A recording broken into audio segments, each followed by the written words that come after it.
트럼프 대통령이 전격 이란의 핵시설을 폭격했다는 속보가 등장했습니다. 이것은 대한민국에 적지 않은 영향을 끼칠 것이라는 충격적인 의견이 나왔다고 합니다. 그리고 백악관 내부에서 벌어진 충격적인 갈등 구조를 하나하나 짚어보겠는데요. 이번 이란에 대한 폭격이 미국 내부에서도 엄청난 논란이 되고 있다는 겁니다. 사건의 본질은 단순하지 않습니다. 이건 단순한 폭격이 아니라 국제 핵 질서와 중동 안보 구도의 균열, 그리고 미국 내부 권력 판단 체계의 혼선까지 드러난 사건이라는데요. 그럼 본격적으로 시작해보겠습니다. 우선 도널드 트럼프 대통령은 골프장에서 돌아오자마자 공격 발표를 했습니다. 현지 시간으로 저녁 무렵 미국 대통령은 뉴저지에 위치한 개인 골프장에서 백악관으로 복귀했습니다. 복귀 후 곧바로 웨스트윙에서 국가안보팀과 회의가 시작됐고 몇 시간 후 대통령 본인의 SNS 계정을 통해 폭격 사실이 공식 발표됐습니다.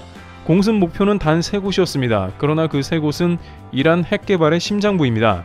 포르도우, 나탄즈, 에스파한. 이 이름은 수년간 뉴스에서 반복됐던 이란 핵의 핵심 시설들이죠. 특히 포르도우 시설은 지하 800m 깊이에 위치한 초중요 시설로 일반적인 폭격 수단으로는 도달조차 불가능한 구조입니다. 또한 미국에서는 미국만 가능한 타격이라며 이스라엘 주장에 공개 반박했는데요. 이스라엘의 네타냐후 총리는 이스라엘 단독으로도 타격이 가능하다고 주장했지만 미국 대통령은 이 발언을 직접 반박했습니다. 그는 이 시설을 파괴할 수 있는 기술은 오직 미국에만 있다고 못 박았죠.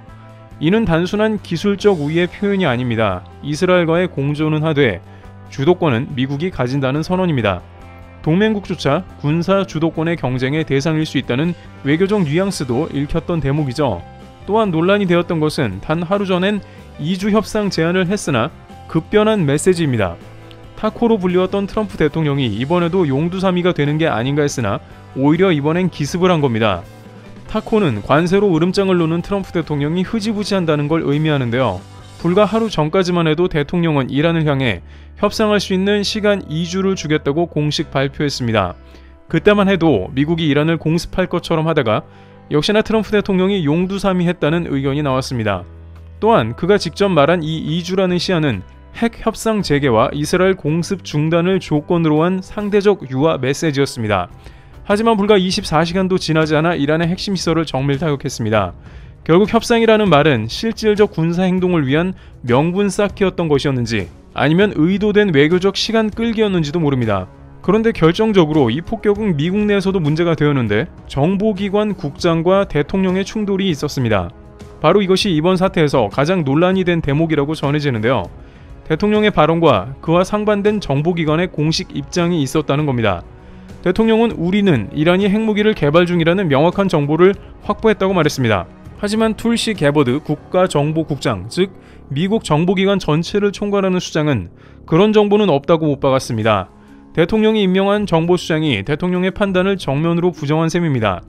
이는 20여 년 전 이라크 침공 당시에 대량 살상 무기 존재 여부를 두고 벌어졌던 미국 내부의 정보 왜곡과 정치적 밀어붙이기 논란을 그대로 떠올리게 만듭니다. 이에 대해서 이란 정부는 즉각 입장을 밝혔습니다. 외무장관은 NBC와의 인터뷰에서 우리는 핵무기를 개발하지 않는다. 고농축 우라늄은 평화적 목적으로 사용된다고 강조했습니다. 사찰을 다시 허용하고 국제감시를 받겠다는 발언은 없었지만 이번 공격을 정당화할 수 있는 전쟁 명분을 줄 수 없다는 외교적 신중함을 표현한 것이죠. 실제 이란 핵시설 문제는 어제 오늘 일이 아닙니다. 오바마 정부는 2015년 유럽 6개국과 함께 이란 핵 합의를 체결해 국제 사찰단이 이란 핵시설을 점검하도록 했습니다. 하지만 2018년 트럼프 대통령은 이를 파기했습니다. 이유는 간단했습니다. 이란의 테러 지원과 대리 세력 문제는 핵 합의로 해결되지 않는다라는 것이었죠. 그 뒤 미국은 강력한 경제 제재와 군사적 압박으로 전환했고 오늘 그 흐름에 극단적인 종착점이 등장한 겁니다. 그렇다면 이제 남은 질문은 하나입니다. 이란은 보복할 것인가? 라는 점이죠. 이미 이란은 미군 기지를 타격할 것이라고 공개적으로 경고했습니다. 만약 이 경고가 현실화된다면 이건 단순한 군사 충돌이 아니라 중동 전체를 휘감는 전면적으로 비화할 수 있습니다. 레바논의 헤즈볼라, 예멘의 후티, 이라크와 시리아의 친이란 민병대까지 줄줄이 움직일 가능성도 배제할 수 없습니다.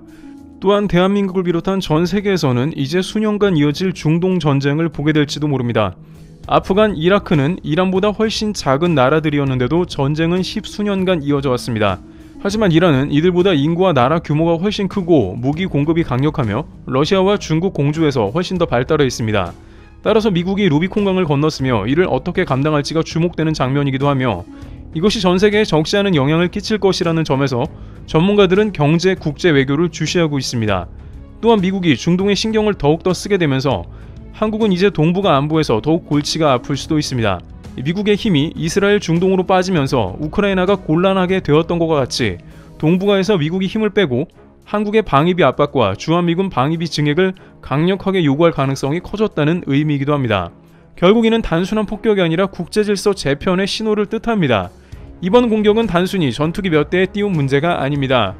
이건 국제정치의 대전환점이며 정보 대 정치, 외교 대 군사, 협상 대 압박 모든 키워드가 뒤섞인 복합 위기입니다. 미국 내 일부 언론은 가장 우려되는 점으로 대통령이 정보기관의 판단을 무시하고 군사행동을 독단적으로 결정했다는 것이라며 이에 대해 의문을 표하고 있습니다.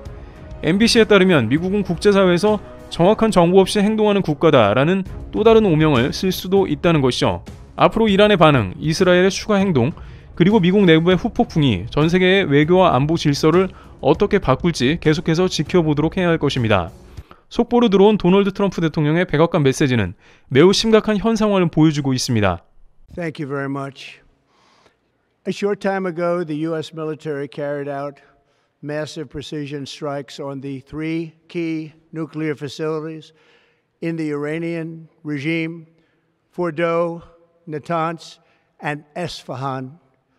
Everybody heard those names for years as they built this horribly destructive enterprise.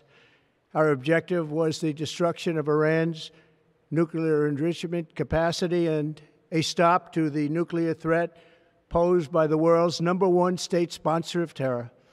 Tonight I can report to the world that the strikes were a spectacular military success. Iran's key nuclear enrichment facilities have been completely and totally obliterated. Iran, the bully of the Middle East, must now make peace. If they do not, future attacks will be far greater and a lot easier. For 40 years, Iran has been saying death to America, death to Israel. They have been killing our people, blowing off their arms, blowing off their legs with roadside bombs. That was their specialty. We lost over 1,000 people, and hundreds of thousands throughout the Middle East and around the world have died as a direct result of their hate. In particular, so many were killed by their general, Qasem Soleimani. I decided a long time ago that I would not let this happen. It will not continue. I want to thank and congratulate Prime Minister Bibi Netanyahu. We worked as a team like perhaps no team has ever worked before. And we've gone a long way to erasing this horrible threat to Israel. I want to thank the Israeli military for the wonderful job they've done.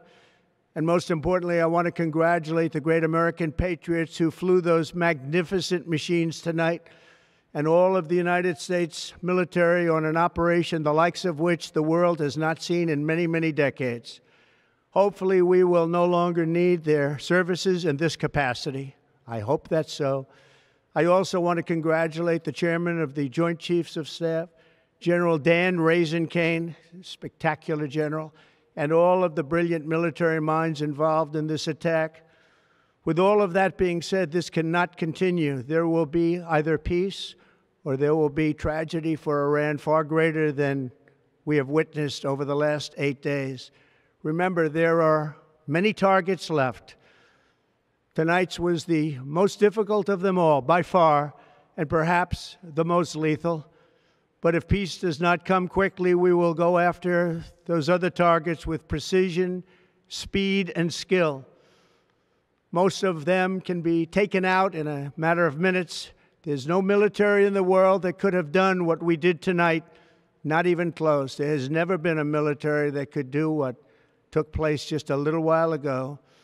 Tomorrow, General Kane, Secretary of Defense, Pete Hegseth will have a press conference at 8 a.m. at the Pentagon. And I want to just thank everybody, and in particular, God. I want to just say, we love you, God, and we love our great military. Protect them. God bless the Middle East. God bless Israel. And God bless America. Thank you very much. Thank you.